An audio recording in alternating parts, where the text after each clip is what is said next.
So while we were getting ready for tonight's program, Ming, Carl, and I were all discussing intro possibilities, what we could add to it, what we could bring to the table with this. But I doing, everybody? Welcome to the Equinox. I'm Matt Siriani, joined alongside my man Carl Maglowski, and we got Ming Chim pushing the buttons on the other side. How you doing, Ming? I'm doing good. Welcome back, gentlemen. Welcome. Happy New Year. Happy New Year. Happy New Year. That's right. Happy New Year, everybody. That's right. Carl, how you feeling, man? I'm feeling good. First time you've been in the studio, I think since last year. Yes. So it's been a little bit, but you know what? We're here. We're ready to go. So before we get into the nitty gritty with our agenda, there is something we got to talk about, but we're going to start off with college football first before we get into this thing that I'm super duper proud of. But we're going to get into college football. So we had a semifinal. So the last time we did the show, we had the quarterfinals for the NCAA college football playoff. We had the quarterfinals were final. We had Notre Dame and Penn State, and we had Ohio State versus Texas. Let's get into Notre Dame Penn State first, because this was the game. I think that was the best game of the two, like undisputedly. Drew Aller had a really inconsistent night for Penn State. Notre Dame started off the first half very sluggish. Yes. They bounced back. They got the run game going. The defense for Notre Dame turned up the heat. And then Drew Aller, I think, made one of the worst throws I've ever seen. Yes. With less than a minute to go. Yes. And I think Greg McElroy, who was doing commentary with Sean McDonough, hit it perfectly. You cannot throw a ball blindly over the middle like that. No. With less than a minute to go when Nope. you're trying to drive for the game-winning field goal. No. Big mistake. No. And a lot of what I noticed, if you watch the game, was that a lot of Drew Aller's completions were short-range passes to the tight end and running backs. Yes. So it was really it was a very poor executed offensive game plan on the part of James Franklin. Correct. But then also Drew Aller did not execute the way he needed to. No. And another thing too is that no complete passes to a wide receiver. He targeted wide receivers just 4 times. Didn't complete a pass. They were badly overthrown too. Yeah, badly overthrown passes. A lot of ducks. But I gotta ask you, what was your takeaway from that semifinal? So my biggest takeaway was another James Franklin can't be a top 5 ranked team. True. I think he's now 4-20 1-15 since since being with Penn State and Vanderbilt. Yeah. Also, I'm laughing because Marcus Freeman has more ranked wins than Brian Kelly ever did at Notre Dame. Oh my God. Brian Kelly left Notre Dame because he can't go with the big boys. He can't. But he went to LSU, to the SEC. He's home golfing, and Marcus Freeman is one win from Monday night to win the national championship. Unbelievable. So Notre Dame got their guy. Yeah. And if LSU doesn't win next year, Brian Kelly's going to get fired. And how embarrassing would that be for Brian Kelly? Remember, he left Notre Dame because he wanted to go to the Conference of Power, which was the SEC. And he's done absolutely nothing but fake a Southern accent. Yes. That's the one thing he's done. And now the NIL, with the NIL, now they could give Notre Dame could give the money. Here you go. And now with what they did in the playoff this year, they could back it up. Now now we can compete with the big boys, because now all the backups that used to be at Alabama, LSU, now they're going to other spots and starting, and now they don't have the depth like they used to. Unbelievable. So this from this playoff, so now every year, like the big boys, how they used to dominate. Yeah. Another SEC is no more. So 2 years in a row, no SEC is going to win the championship. That's true. And so it could be either Notre Dame, or it could be back-to-back Michigan and Ohio State, two Big Ten champions in a row. How unbelievable would that be? And it's funny you bring up Notre Dame. We had the talk the last episode, the 3-way talk about how Notre Dame being independent was the worst thing that they could possibly do, is staying independent. Yeah, it's got to happen at some point. But I guess being independent has boded well for them. I mean, they haven't lost a game since losing to Northern Illinois. No. They haven't. And they've done really well for themselves. I got to give Marcus Freeman credit. I mean, did Riley Leonard have a spectacular performance? Absolutely not. No. He was very up and down. But you know what? He made the plays when he needed to. Yes. That was the ultimate thing that he had. Yes. And Drew Aller was never that good anyway. Yeah. I think he's overrated. Yeah. And I agree with that. Basically, McElroy said that's not an NFL quarterback throw. No. Why are you going to take that risk? And he should just threw it out. I'm surprised he didn't take a knee. Yeah. And after when he threw it, I knew, oh my God, they just blew the game. They did. They pretty much did. And Christian Gray made a big break for the ball, but like that was a very off-target throw. He was throwing it nothing. Yeah. He threw it absolutely nothing, and then Christian Gray made a break for the ball and intercepted it. Yep. And I think the funny thing was Mitch Jeter, one of the worst kickers in college football this year, drilled a 41-yarder. Now, he was horrible because he had a groin injury. That's true. So now since his groin healed, he's been basically automatic in a playoff. True. But Notre Dame's moving on to the national championship. They will play Monday, January 20th, which is Martin Luther King Jr. Day, and my friend James Hartman's birthday. James, if you're watching, happy birthday, buddy. But we got to get to the other semifinal. This one was not as close. Ohio State versus Texas. It was tied at 14 late. Then Ohio State got the 21-14 lead late in the fourth quarter. Texas was at the 1-yard line. And they screwed up. And they couldn't punch it in. And then on the third down or fourth down play, Quinn Ewers fumbled the ball and it was taken back for a touchdown to make it 28-14. Yep. Next possession, Texas throws an interception. So Ohio State dominated. Their defense did everything that they could. Ohio State's got a very prolific offense. I mean, Will Howard, you mentioned it before. Like, this was the guy that was brought in to beat Michigan. He didn't beat Michigan, but you know what? He's playing for the national title on Monday night. Now, so at the beginning of the line when Ohio State won on Friday, it opened up at 9.5. Yes. Right now it's 7.5. I want to be shocked if Notre Dame pulls it out. So you're saying because the line went down 2 points in favor just of because Notre Dame has, if they're close, they don't panic. They don't. Something is, I don't know.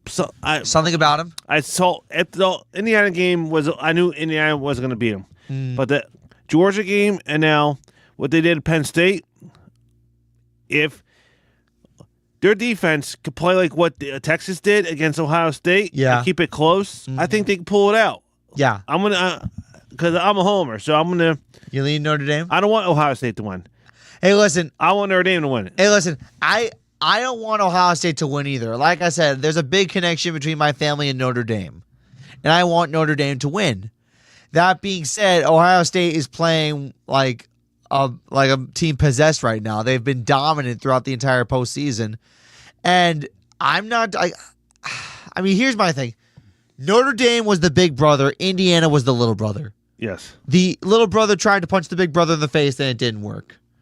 Georgia was playing without the starting quarterback, and Penn State was really the first opponent that Notre Dame had in this playoff that really gave them a run for their money because both teams are similar. I'm shocked that Penn State had a good. Penn State was running the ball good against them. I'm surprised that they stopped it late in the game. When Notre Dame had that touchdown to tie it up. Yeah. And I'm surprised they did a quick 3 and out. I'm surprised they didn't run the ball. Yeah, they should have run the ball a little bit more. If they ran the ball, they probably would have won the game, but that's on James Franklin and the offense coordinator. Yeah. That's true. I'm not mad. If Notre Dame does lose, just don't get blown out. Just lose by a field goal or lose by a touchdown. Just don't get boat raced. It's pretty much going to be one of two things. Either Ohio State's going to blow Notre Dame out of the water, or Notre Dame's going to edge it out. It's going to be one of those two things. Now, the other semifinal, Ohio State, Notre Dame, Texas. Also, Quinn Ewers has also declared for the NFL draft. That was not his best performance. I'm shocked that he went for the draft. I'm surprised he didn't transfer. You knew Arch Manning's going to start next year for them. True. Well, I'm surprised that he didn't want to stay another year. And now he declared if he don't sign an agent, he could always come back. He can always come back, kind of like how Carson Beck did. Yeah, I don't think from what with him declaring, I think people going to tell him he may be a late third rounder. He's not a first or second round quarterback. I don't think so either. So he may get some news saying you're not going to be a top tier quarterback. You should come back for one more year. So I think he'll probably come back and go somewhere else and transfer. Yeah, I mean, listen, the Carson Beck thing, I understand. He was injured. He couldn't participate in the college football playoff, and he ultimately transferred to Miami to be Cam Ward's successor. Now, why? Now, because they already know that Stockton's going to be the quarterback next year? Pretty much. That's what Kirby said? That's what Kirby Smart is indicating. Okay. So that's the setup there. And you mentioned, I mentioned Cam Ward for a second. We mentioned the number 1 pick in the draft on the agenda. Who do you think it will be? The Tennessee Titans are officially the number 1 pick in the draft. It belongs to Tennessee. Yeah, so they may do. They should go quarterback. They're definitely going to go quarterback. So it could be Cam Ward. I think it is. It should be. I think it should be Cam Ward. It's going to be Cam Ward. Now, I saw something on Facebook that at the 3rd pick, the Giants may go with Jalen Milroe. Listen, I understand the Alabama connection there. Jalen Milroe is a former Alabama Crimson Tide QB, so I understand. Plus, Brian Dable was a former Alabama OC, so I get it.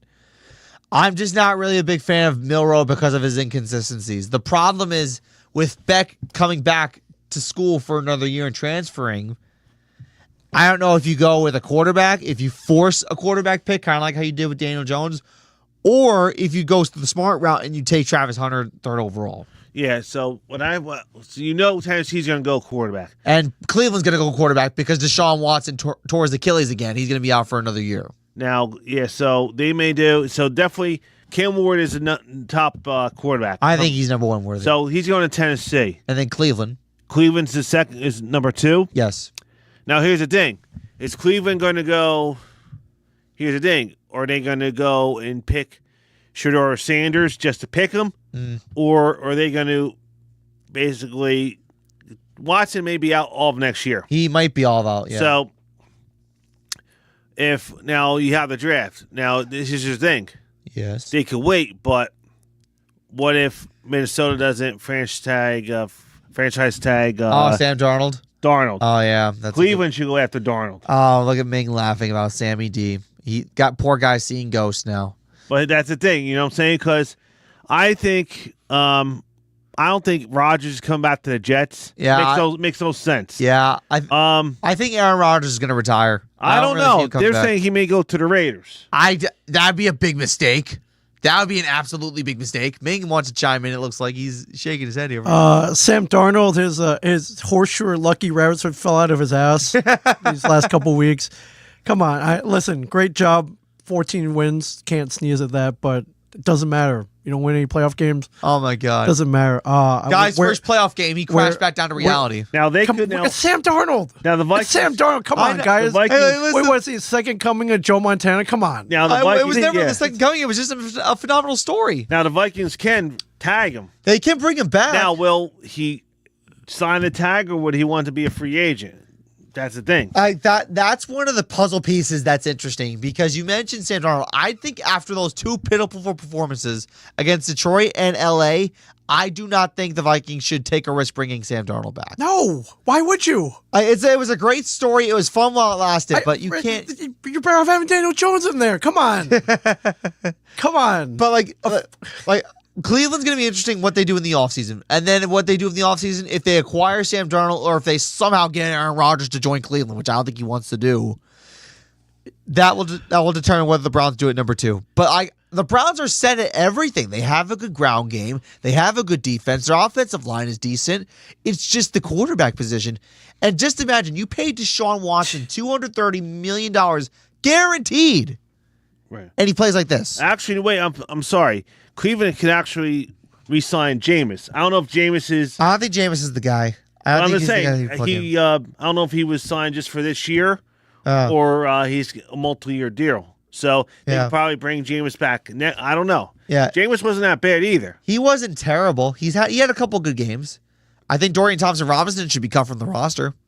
He was terrible. God bless you, Carl. But anyway, yeah, if you ask me, I think the first pick should be Cam Ward, like undisputed. I think like his maturity, he throws the ball really well. He's a class act. I think he's a good team player. And I think the Titans could use a quarterback right now, and I think that Mason Rudolph and Will Levis are not your answer, so you're going to have to start from scratch. Plus, Brian Callahan wants his own guys, so I think that Cam Ward would be the perfect fit. 2, I think you go Shedeur Sanders if the Browns don't sign a QB. If they don't sign a QB, then I think you take Shedeur Sanders. Makes sense. Because the problem is, like, the quarterback class this year, even with Carson Beck gone, is not good. No. It's not a good class. So you either do two things if you're Cleveland. You force a quarterback pick, or you sign a quarterback in free agency. And that might be Sam Darnold. Who knows? But, yeah, I know. Mig's laughing at this prospect, and I understand it. It's Sam Darnold. I can't. It's a talent pool this shallow. It kind of is, unfortunately. It is. Yeah, I guess you're right. I just can't. I can't believe we're even mentioning his name anymore. And listen, the guy played extremely well this year. He just had 2 bad games. Back-to-back Bad games. And that's going to erase everything he did before. Yep. Pretty much. Sorry. Yeah, Sorry. I know. I get it. Sorry. And Aaron Rodgers, come on. Yeah. Come on. Aaron Rodgers off that 4 touchdown game should just call it a retirement. He's done. I think he's done. He couldn't handle it in New York. He should just call it a career. It's done. Now, do you agree with what happened to Jerron Mayo in New England? Oh, yes, we got to get into the coachings. Jerron Mayo in New England, I think it had to be done. The guy couldn't handle the media well. The team just didn't seem to fight for him. The fans turned on him, and Robert Kraft just didn't seem to care.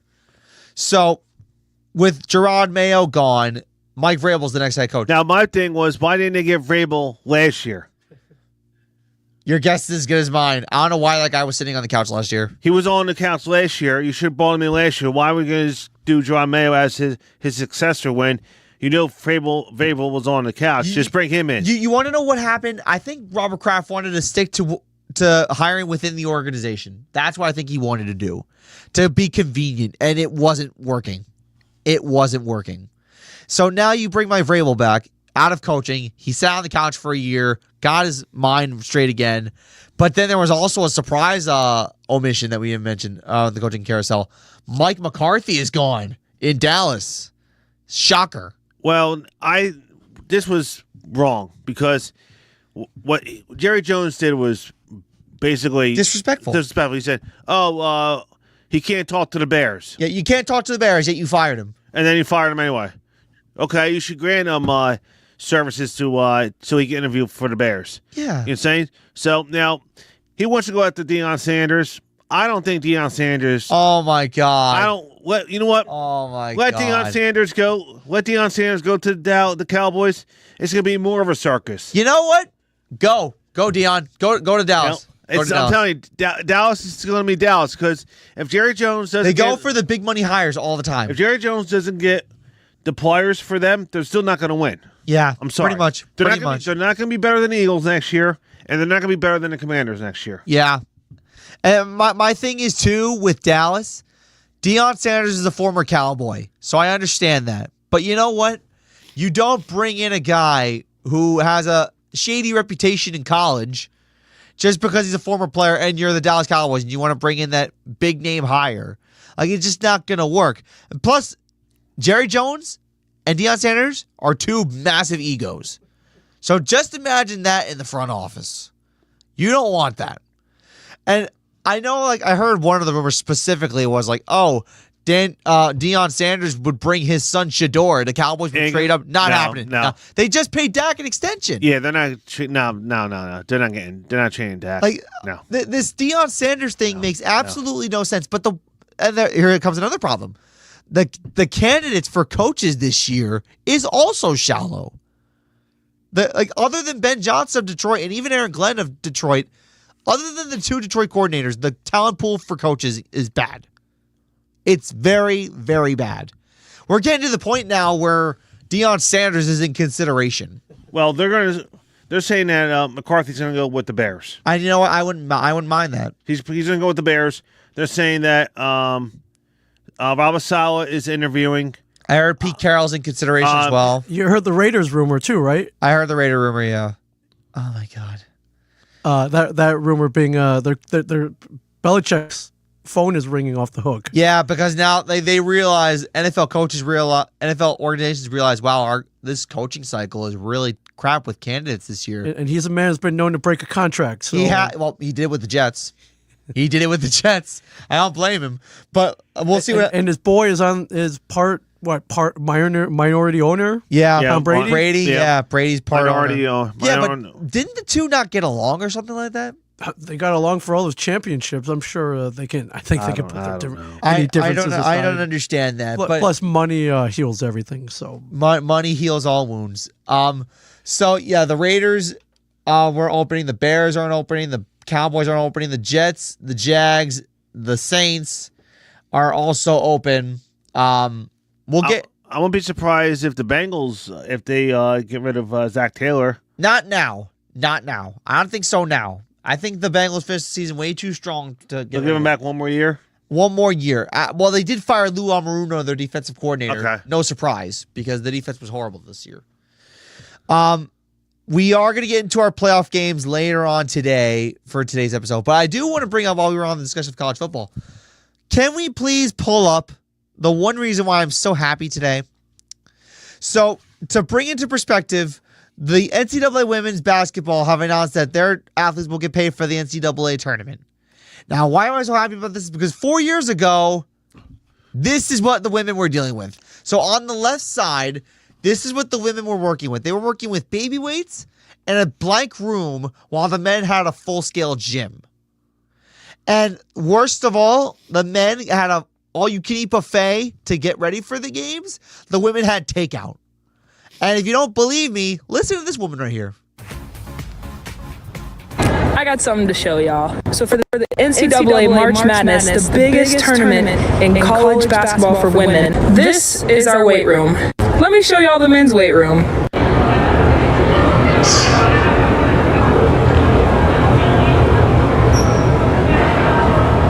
Now, when pictures of our weight room got released versus the men's, the NCAA came out with a statement saying that it wasn't money, it was space that was a problem. Let me show y'all something else. Here's our practice court, right? And then here's that weight room. And then here's all this extra space. If you're upset about this problem, then you're a part of it. We acknowledge the some. Go on. I'm gonna say the same.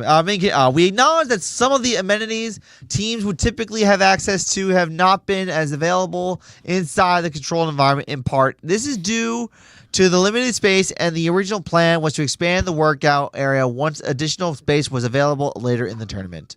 Now, keep in mind that was during 2021 when COVID was still a thing. Yes. So I understand, why people were upset about that, why people made excuses for it, because we can't have so much space because we don't want people catching COVID during the NCAA tournament. And guess what? The NCAA basketball tournament that year had 0 COVID cases. So I don't understand where this COVID excuse came from, but that was 4 years ago.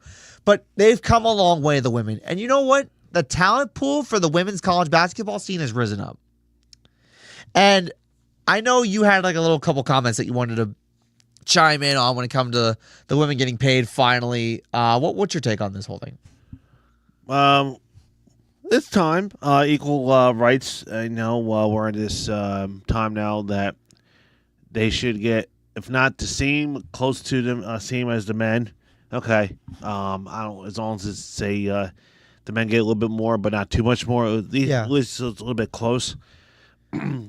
Before the show started, I was telling you guys that they should go to Congress, go to Washington, and they should have basically a president who controls the men. Yeah. And you have a commissioner for the men's basketball tournament. Yes. Before for the men, and you have a women's commissioner. Yes. Basically, he handles all the basketball stuff. Yeah. How you handle the money for NIL. See if you got to do maybe have a salary cap, whatever you can only give. We have say $2 million, say $5 million. Yes. You got to basically break down $5 million on your whole basketball team, whatever. Each team gets this. Yeah. You got to make sure the $5 million gets broken down with all the 12 girls you have on the team. Yeah. So 12 divided by 5 million, you're talking $416,000 a person. Whatever. So they each get some people may get a little bit more, but you gotta make sure that the 5 million gets broken down close to evenly as possible. Same thing with the men.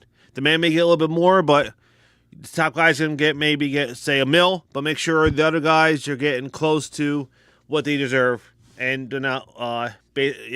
So it's gonna happen. Yeah. If they're sitting, they're not gonna start. Yeah, if you're a bench player, you're not gonna really get much. You should say basically what this is. They should tell them, all right, you're only allowed to transfer once, not every year. I like that. So you only allowed one transfer. That's it. I like that. And then if you don't like it, once you transfer once, if you don't like it, you don't get your NIL. Basically, they can go to the league. If not, you gotta stay at your school until your eligibility is done, or you want to go to overseas or go into the NBA, or WNBA. I like that. So I had to bring that up because it was such a big step forward for the women. I'm happy for this, and I think that I don't want to say it's sexist what the NCAA did back in 2021. I mean, it kind of is sexist, but it was not right. It was messed up. I'll put it that way. Speaking of basketball, we're going to get into the NBA now really quick. So if you haven't been following what's been going on in Miami, it's way too hot in Miami as far as tension between Jimmy Butler and ownership for the Miami Heat. He's demanding to get traded. The Heat are insisting we're not letting him go. Why? What? They shouldn't. They shouldn't let him go. Let him sit. Let him rot. Let him rot. But like the Heat are not good this year. Well, they're not great, but they're not as good as they have. No, right now they're right now they're like in playing. Right now they're in the play-in. They're in the play-in tournament range. This has gotten nasty to the point where Jimmy Butler is getting suspended immorally. Because Jimmy Butler was suspended for 7 games for conduct detrimental to the organization, and then the NBA tried to fight the suspension off, basically saying this is not right. So they're trying to help Jimmy Butler out and give him the playing time that he deserves, but at the same time, Jimmy Butler doesn't want to play for the organization. So it's a lose-lose situation. Right. It really is. And then he's still going on YouTube or Facebook and doing bad-mouthing Pat Riley without saying Pat Riley's name. Yeah, it's not cool. It's kind of like what Kyrie Irving did when he was with the Brooklyn Nets. Although, actually, no. What Kyrie Irving did with the Brooklyn Nets was way worse. Watching inappropriate videos and faking injuries and all. That was bad. The Kyrie forced his way out terribly. But Jimmy Butler's trying to force himself out in a more appropriate manner. But it sucks. You have to ruin your reputation just to get what you want. Now, I don't know why he wants to leave, because I don't see why either. He signed that big contract with Miami, and he went to 2 finals with them. Yes. Maybe, I don't know, because he's not getting, but the pieces he has isn't that bad, but they're not bad. I guess I heard it on the way over here. I think he's mad because he wanted them to get Damian Lillard. They wanted Damian Lillard, yes. And Portland said no, we're not gonna do it. Yeah, that's probably what sparked it. But still, it's like they're in the playoffs every year. I don't know. I think this is gonna tarnish his career, his reputation. And sure. I don't know. I think he's like 34. I think he's 34 years old. And supposedly, before the season even started, Joel Embiid said he wanted Jimmy Butler to come back to Philly. But look how that's going. Now, the Philadelphia Sixers, by the way, are terrible. Yeah, they're after he played against the Nets and they won. Yeah. His ankles. He's been missing the last 5-6 games. They lost last night. They're playing the Knicks tonight right now. Yeah, and Joel is not playing that game. It's Joel is not playing, and Karl Anthony Towns is not playing for the Knicks either. This season, this is just scrapping. Wait for next year. This is just a terrible season for the Philadelphia Sixers. I can only imagine what's going to happen at season's end if they don't make the play-in tournament. I can only imagine. They may just say, you know what, let's dump. Let's get rid of the toxic. They're going to get rid of Poppy Embiid or try to trade him. Get Embiid out. Get him out because he has been nothing but a head case to your team. You know, And I remember we had a little bit of a discussion about why did he play in the Olympics, but that's besides me. If he looked fine in the Olympics, why isn't he fine now?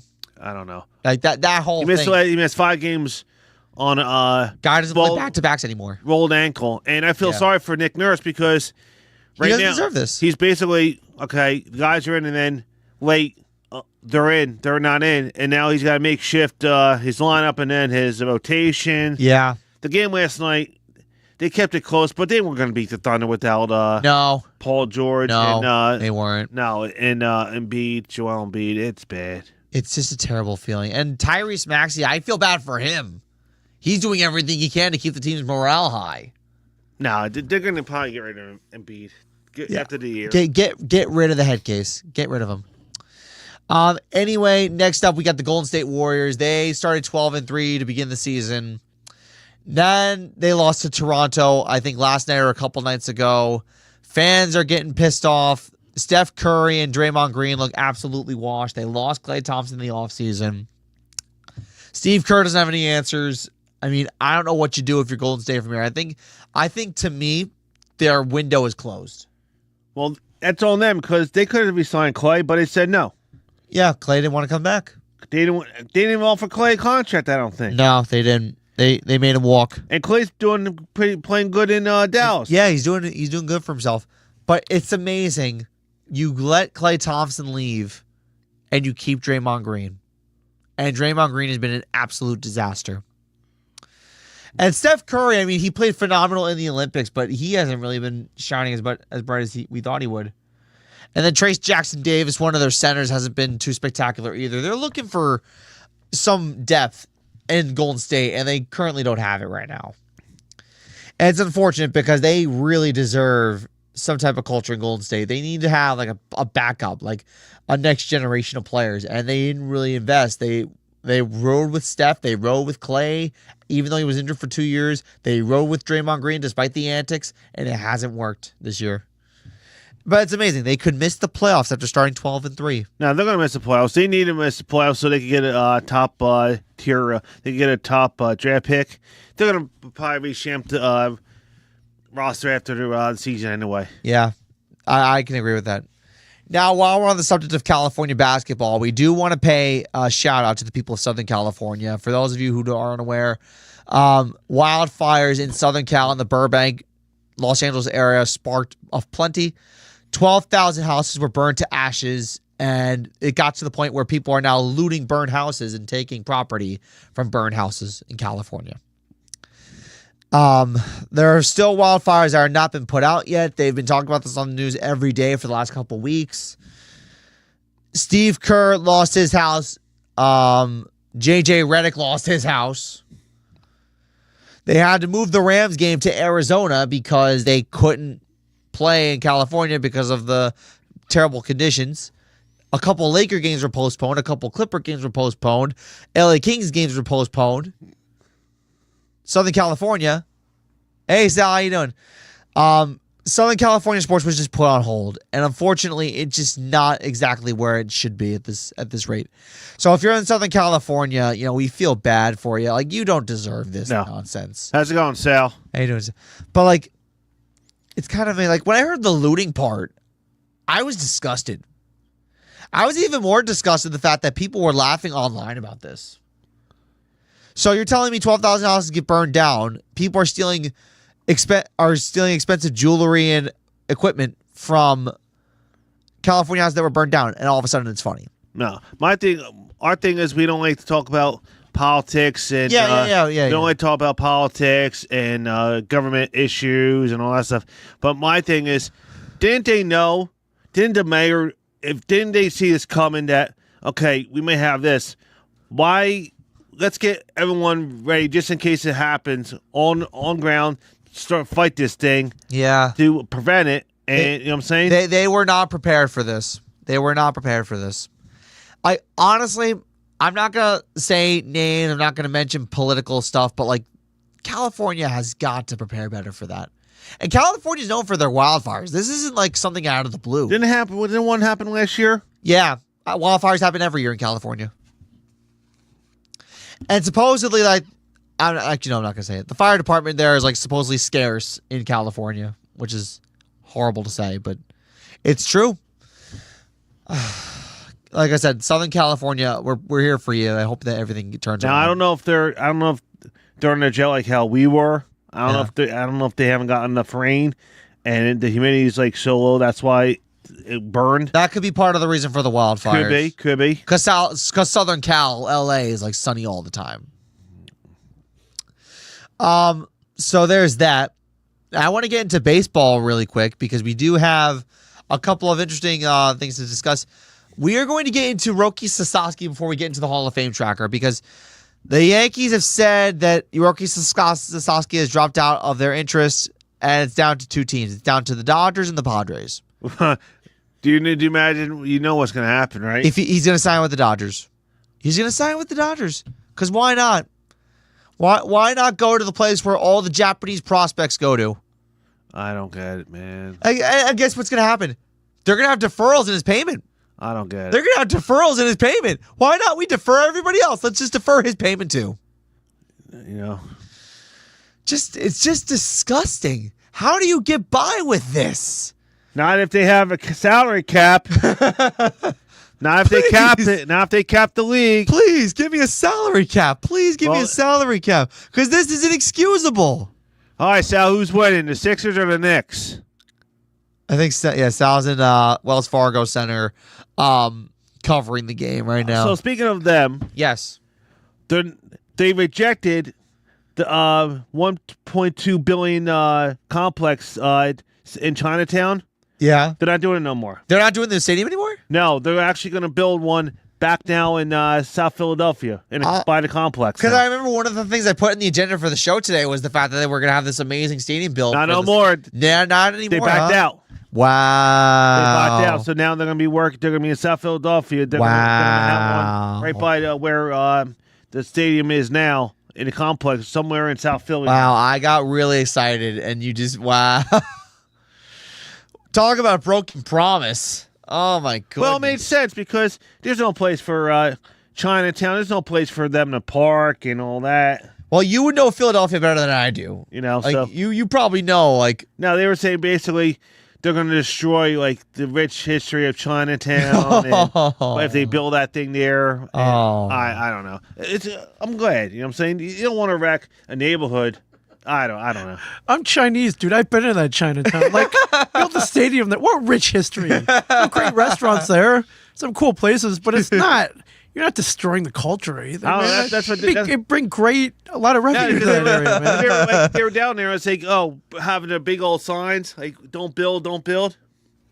Don't build. I don't get it. It being a lot of revenue there. I don't know. You know what? I don't live there. I have no dog in the fight. But as a native Chinese, is it of some of Chinese descent, I see no wreckage of the culture. I've never been down there. But Philadelphia, there's no culture there. There is no culture. I've never been down to Chinatown in Philadelphia, so I don't know. But I'm just going by what they were saying down there. And listen, like I said, I don't have a clue what goes on in Philadelphia. But I probably can understand that there's probably a bunch of people over there who's like, no, please don't destroy it. We love it so. Why can't you just get rid of Wells Fargo Center and just replace it? That's what I'm saying. What's wrong with that location? That's where everything else is there, right? Doesn't Wells Fargo suck? It don't suck. It's renovated.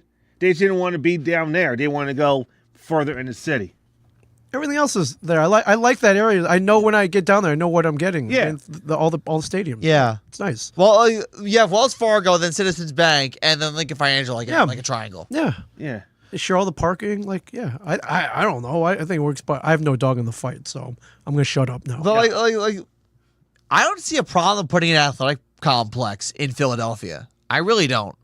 Because think of it, Philadelphia is a big sports town. It is. It's a big sports town.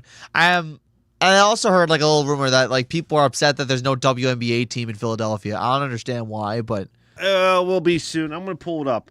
There will be soon. It should happen soon. It will. We got like Toronto's got like a WNBA team. Now, Golden State's going to be one. Golden State has a WNBA team now, so there's like 14, 13 WNBA teams. Hold on here. Let me pull this up. I think the rumor sparked after the Liberty won the WNBA title, and people are like, "Hey, we need to get one now," and now people are just clamoring for it.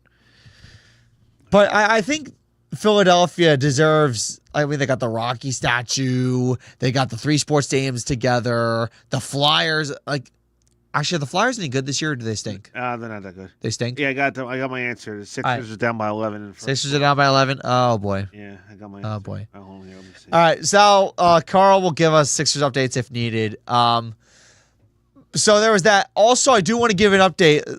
Sal Angeletti was on in the comment section. I do want to bring a little bit of update on in terms of talking baseball with Sal Angeletti while we have the floor here.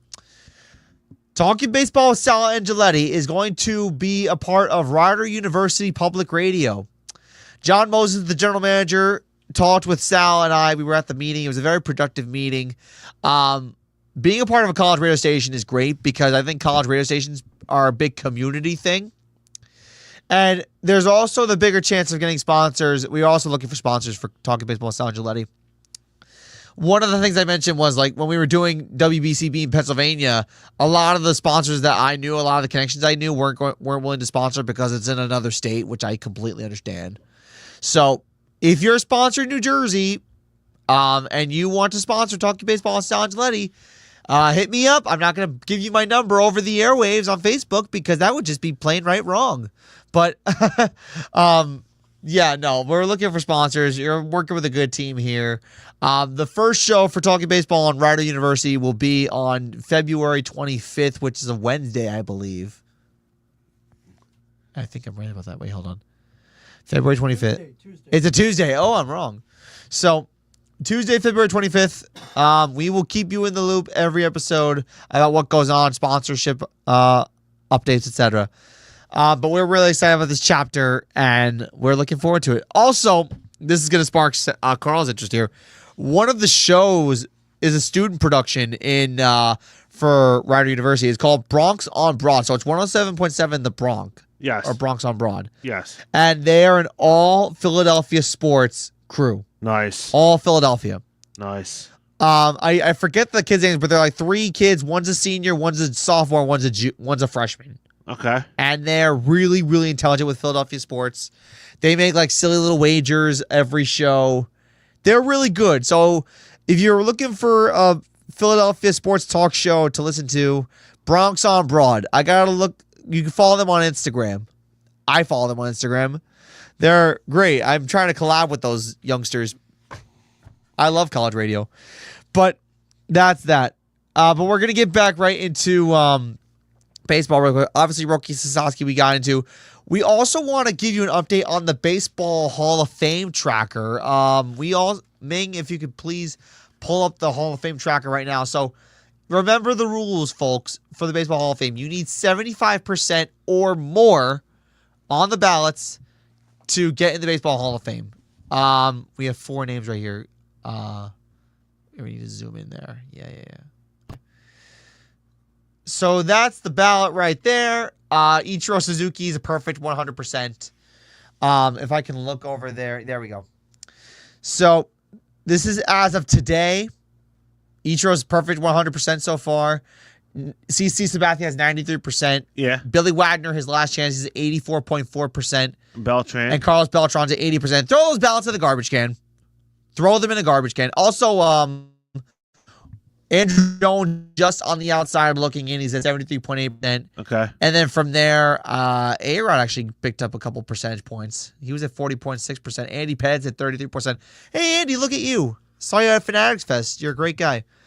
But then let's go into the guys who are under 5%. Because another thing you also got to remember is if you're under 5%, you can't make the Hall of Fame at all. You will get no other chances. So Carlos Gonzalez, Curtis Granderson, Adam Jones, Hanley Ramirez, Fernando Rodney, Troy Tulowitzki, I knew wasn't going to get any votes. Ben Zobrist, Torrey Hunter, Ian Kinsler, Brian McCann, and Russell Martin are all under 5%. Carl, looking at the numbers right now, first of all, let's go to the top of the ballot right now. Are you surprised that Beltran's at like 80%? He's actually going strong. 80% is not bad. What was his numbers last year? Well, this is his first time on the ballot. This is his first time. Yeah. Like Ichiro CC and Carlos Beltran, this is their first year on the ballot. Okay. Beltran was a good player. The only thing that knocks him is the scandal. The scandal. But he was a good ball player for the Royals and then the Royals and then the Astros. Yeah. And then he went to the Mets. But he made his mark when he was in the playoffs in 2004 with Houston. He did. He did. And then with what he did with the Mets a couple of years later, I'm not surprised. I knew I knew Andrew Jones was going to make it, not this year, but next year. So he's going to make it probably next year. Yeah, if he's at like 73.8% and he's that close, he's probably going to make it next year. Now, this is legit. Like this is as of now. Like this is legit. So by seeing this, Major League Baseball sponsors this. All right, so from seeing this, Andrew Jones and Utley's going to be in there next year. You think Chase Utley gets in? Next year, yeah, because right now he's at almost 55%. Which is not bad. No, so first year on the ballot. A-Rod, all the no. You're gonna say all the steroid guys don't get in. Those 4 will get in this year.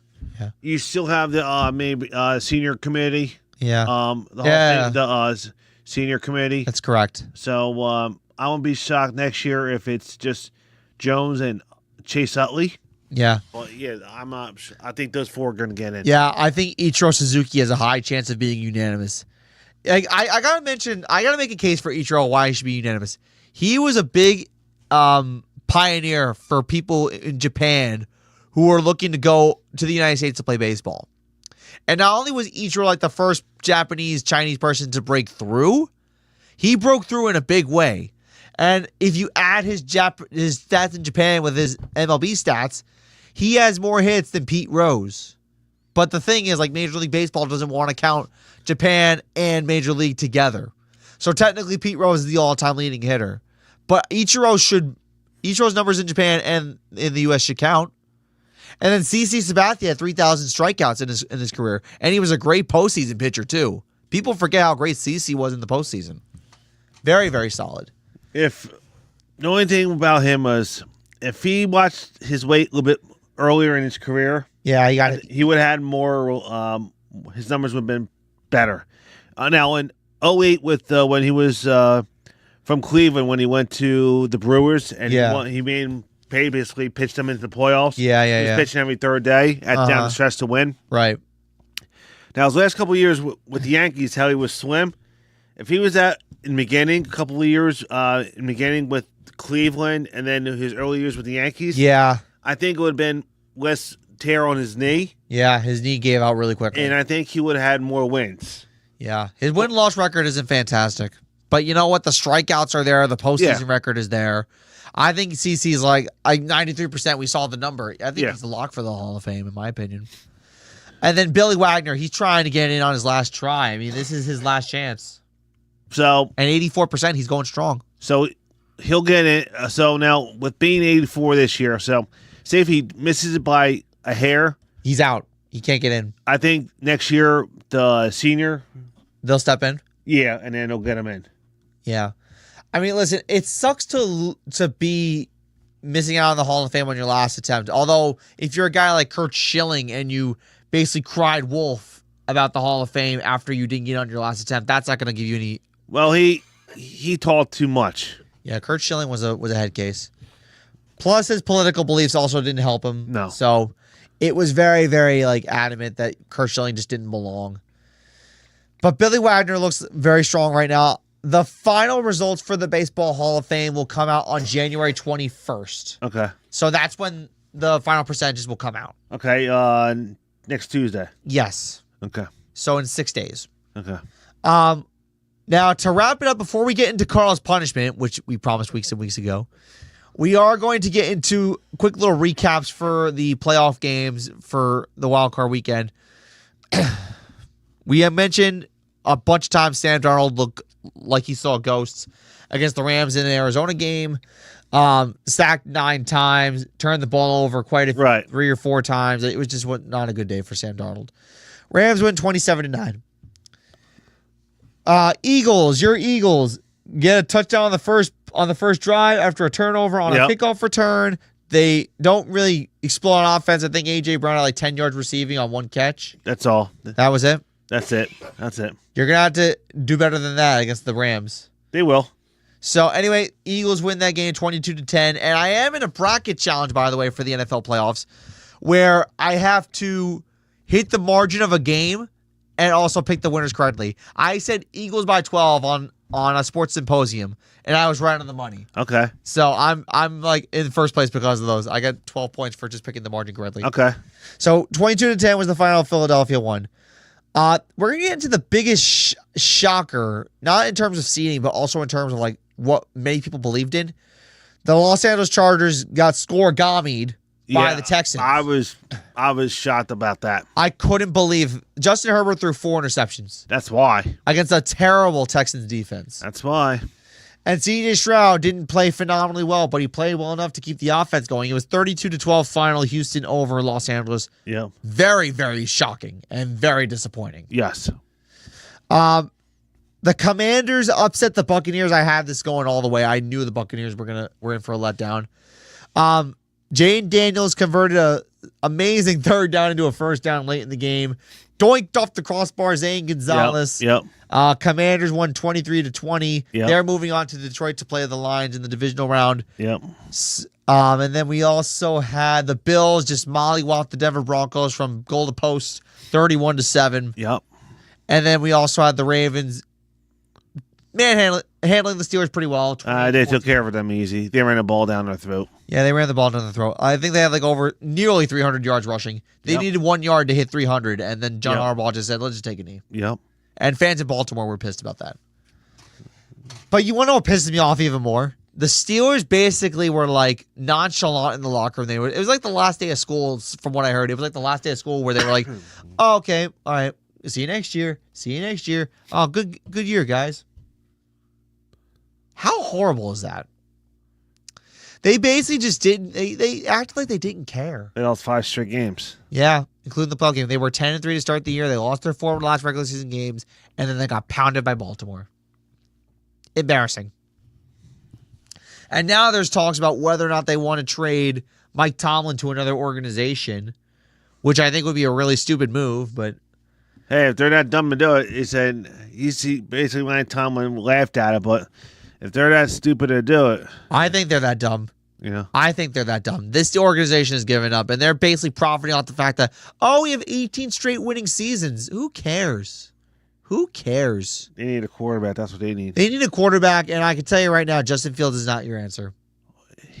He's not your answer, and Russell Wilson's not your answer. Yeah, Pittsburgh's in like a total trash heap right now. And where they're always in the playoffs, so when they pick in the draft, they're gonna go like they're gonna be in the 20s. Yeah, they're gonna go in like the 20s. And the funny thing is, they're not even gonna go quarterback in the draft. They're gonna go with like a defensive lineman. Now, if I was them, yeah. If I was the Steelers, yes, I would be on the phone. Yes. Not to Tennessee, but to maybe Cleveland, okay, or your New York Football Giants. About bringing Mike Tomlin. No. See if I could get the second or third pick in the draft. Ooh. Give them get them their first round pick this year and give them a couple seconds this year coming up. I get that. Yeah. Basically, sweeten the pot. All right, we'll give you our first round pick this year, our second pick this year, and our first pick next year. So they could get up and maybe they could see, all right, in the Senior Bowl. Yeah. Do they like Shador or do you like somebody else? You know what I'm saying? I get that. Like I said, I think Cam Ward's off the board. I think Cam Ward's off the books. Tennessee's going to pick him. Yeah. Because you can't go in the season with Russell Wilson and Justin Fields. No, it's not a good quarterback room. Not a good quarterback room at all. I don't trust either of those two men. Russell's washed and Justin Fields stinks. Now, for the Giants, yes, I would take that in a heartbeat.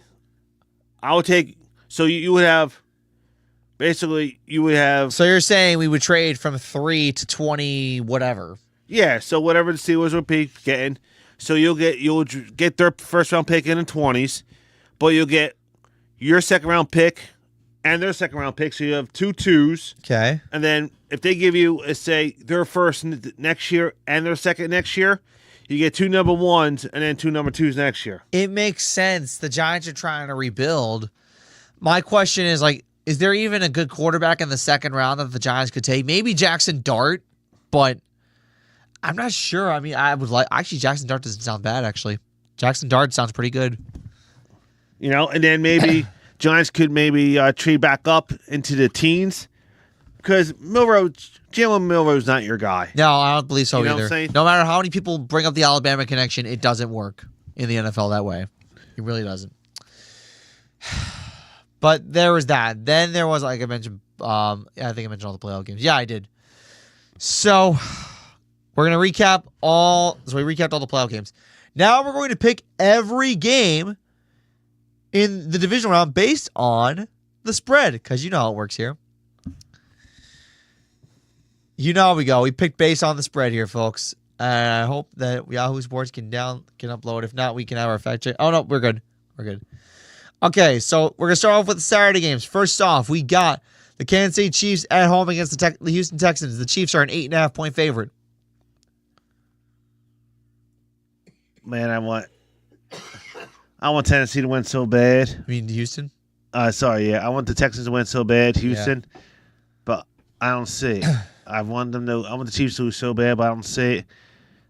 I think the Chiefs are going to win. Barely get away with it.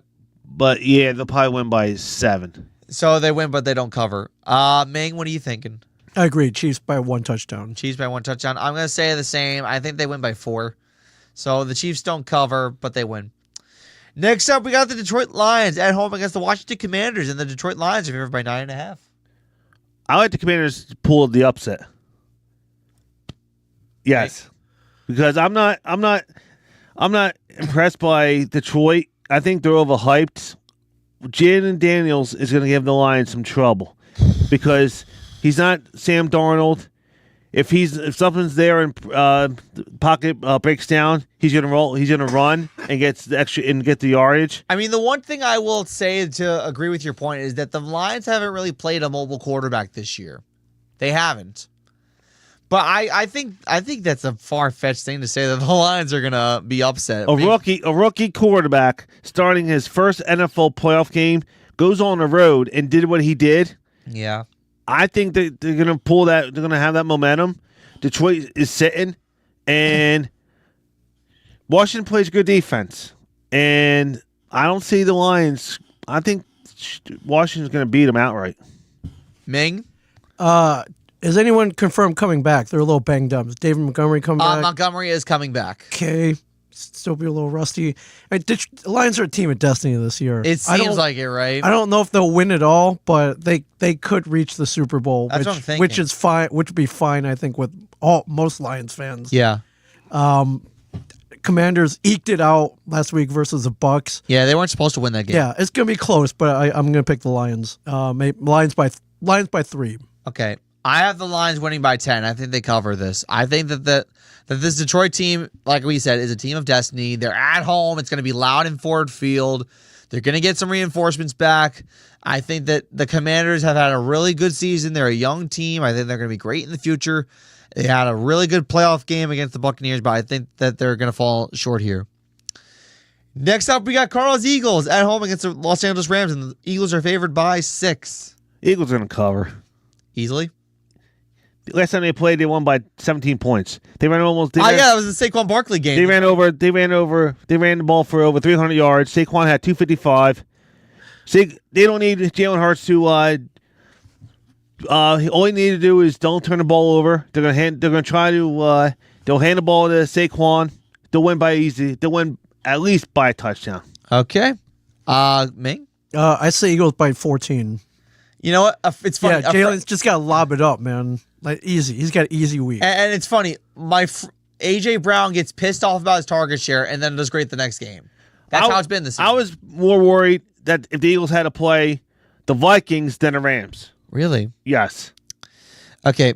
I'm going to say fly, Eagles fly. I have them winning by a couple points. I think by a field goal. I think the Rams are really, really decent enough to compete to a point where the Eagles are going to be a little bit on edge. Now they're saying Sunday there's a chance it's going to we're going to have rain and maybe some potential snow. Oh, snow in Philly for the game on Sunday. Oh Lord, it's a hostile environment already, man. Oh, yeah, people yelling the C word at people. Like, come on, man. Oh boy. Next up, and last but not least, actually, we got the game of the divisional round. We got the Ravens at the Buffalo Bills. Baltimore, a 1-point favorite on the road.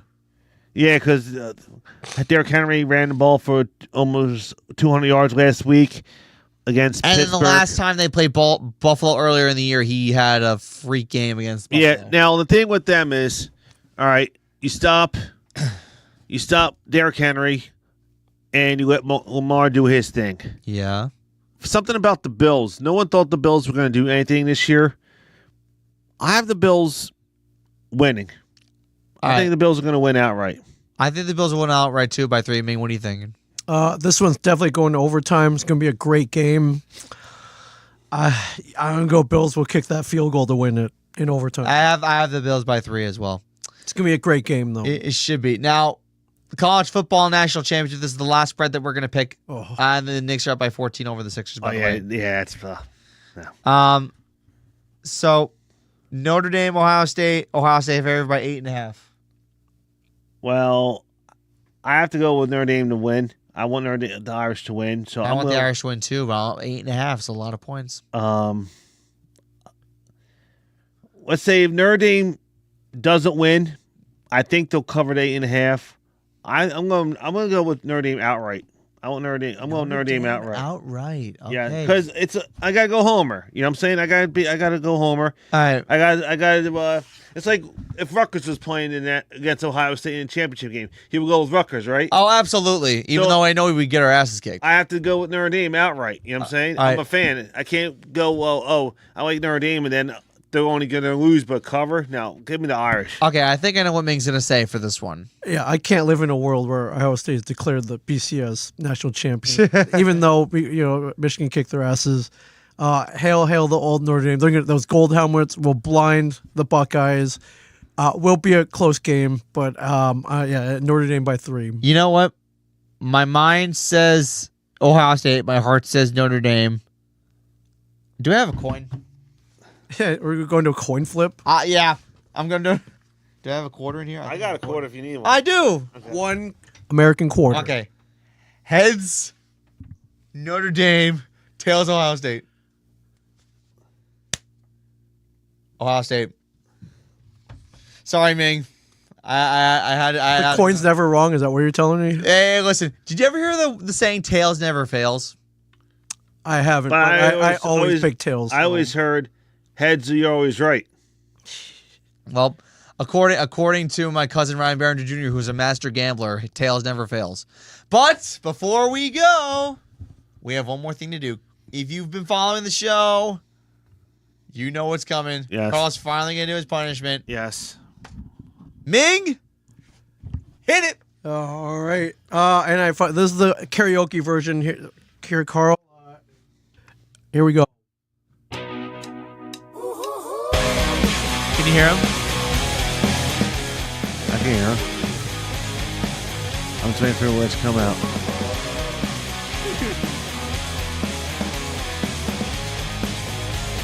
Oh my God. There you go. Debbie just hit the wall. She never had it all. Once possessed a husband, a CPA. Her dreams went out the door when she turned 24. Only been one man, what happened to her plan? She was gonna be an actress. She was gonna be a star. She was gonna shake her ass on the hood of White Nate's car. Her yellow SUV is now the enemy. Look at her average life and nothing has been alright. Since Bruce Springsteen with Donna, way before Nirvana, there was U2 and Blondie and music still on MTV. Her 2 kids in high school, they tell her that she's uncool, but she's still preoccupied with 1985. You gonna make him do the whole thing? Do we? You don't have to. All right, one more verse. One more verse. She's been singing all the classics. She knows every line. Breakfast Club, Pretty in Pinks, even St. Elmo's Fire.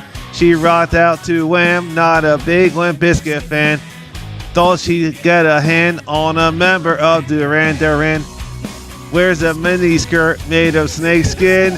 And who's the other guy that's singing in Van Halen? When did reality become TV? This was never on the one before. Whatever happened to sitcoms, game shows on the radio?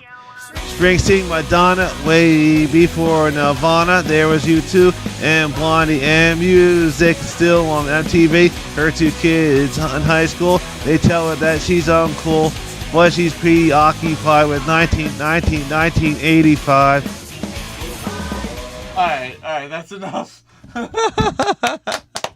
Well, that's not the one I did before in the studio. It's like the different verse of this, but yeah. Okay. That was great. We need to have more punishments like this. We really do. I'll tell you what. Let's put a wager right now. Wager on what? The first episode we did, we had a punishment. It was a karaoke punishment. This time around for the Super Bowl, let's pick our Super Bowl winners right now. Why? Because next time we're on, we could preview the Super Bowl, the actual game. Okay, fine. Well, all right. If we're opposite for the Super Bowl, we'll preview it. Yeah, because our next show's in 2 weeks. The Super Bowl's on the 9th. That's correct. You're right. That's correct. Okay. So, from Matt Siriani, Carl Maglowski, and Ming Chip, push the buttons. Thank you so much, everybody. Take care. Have a good night, and we'll see you next time.